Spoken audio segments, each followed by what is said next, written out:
حضرت علی المرتضیٰ فرماتے ہیں سیدہ فاطمہ نے کبھی مجھے کوئی کچھ کہا ہی نہیں، کبھی فرمائش ہی نہیں کی۔ ایک دن بیمار ہو گئی تو کہنے لگی، میں قریب بیٹھا تو میں نے کہا فاطمہ زندگی میں تو نے کبھی کچھ نہیں مانگا، اور عزت والے باپ کی عزت والی بیٹی،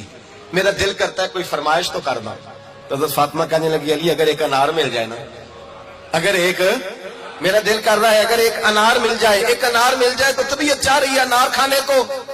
مولا علی شیر خدا فرماتے میں گیا، ایک انار خریدا بازار سے، 1 دینار تھا میری جیب میں، انار خرید کے جب واپس پلٹا نا تو کہتے ایک بوڑھا شخص، ہونٹوں پہ کمزوری، آپ فرماتے ہیں میرے باپ دادا کی عمر کا، لڑکھڑاتے اس کے ہاتھ اور کہنے لگا علی میں بھوکا ہوں کئی دنوں کا۔ حضرت علی فرماتے ہیں میرے پاس وہ 1 ہی دینار تھا جس کا انار آ گیا، کہتے میں نے اسی وقت وہ انار نکالا، اس شخص کے ہاتھ میں رکھا، بوجھل قدموں سے جب میں اندر داخل ہوا نا تو پاک رسول کی پاک بیٹی، عزت والے نبی کی عزت والی بیٹی، صبر والے محبوب کی صبر والی بیٹی، کہتے جب میں نے اپنا قدم اندر رکھا دروازے کے تو فاطمہ نے میرا اترا ہوا چہرہ دیکھا تو کہنے لگی علی پیسے اللہ کے راستے میں دے آئے ہو، خیرات کر رہے ہو؟ حضرت شیر خدا رضی اللہ تعالیٰ عنہ فرماتے ہیں میں فاطمہ کی طرف دیکھا تو میں حیران ہو گیا، میں نے کہا فاطمہ تجھے؟ کہنے لگی مجھے یقین ہے آپ انار لینے گئے تھے، آپ نے خرید بھی لیا تھا،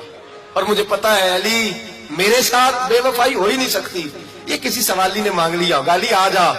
مجھے انار کھانے سے وہ سکون نہیں ملا جو تو اللہ کے راستے میں دے آیا ہے تو سکون ملا ہے، کھانے سے نہیں ملا جو تیرے دینے سے ملا ہے۔ مولا علی کہتے ہیں صبر کر کے میاں بیوی بیٹھ گئے تو دروازے پہ دستک ہوئی، کہتا میں اٹھ کے دروازے پہ گیا تو حضرت سلمان فارسی دروازے پہ کھڑے تھے، انہوں نے نا 9 انار مجھے دیے، کہنے لگے نبی پاک نے بھیجے ہیں، یہ 9 انار ہے نبی پاک نے بھیجے ہیں۔ تو حضرت علی شیر خدا فرمانے لگے ہمارے نہیں کسی اور کے ہیں، ہمارے نہیں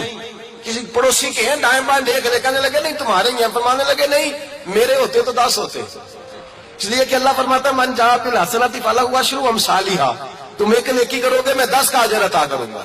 فرمایا میرے ہوتے تو 10 پورے ہوتے، اللہ رسول نے بھیجے، اور میرا یقین کمزور ہو سکتا ہے، میرے ہوتے تو 10 ہوتے، یہ 9 ہے۔ حضرت سلمان فارسی نے جیب میں ہاتھ ڈالا، 10واں بھی نکالا، کہا علی تیرے 10 ہی تھے، میں تو تیرا امتحان لے رہا تھا،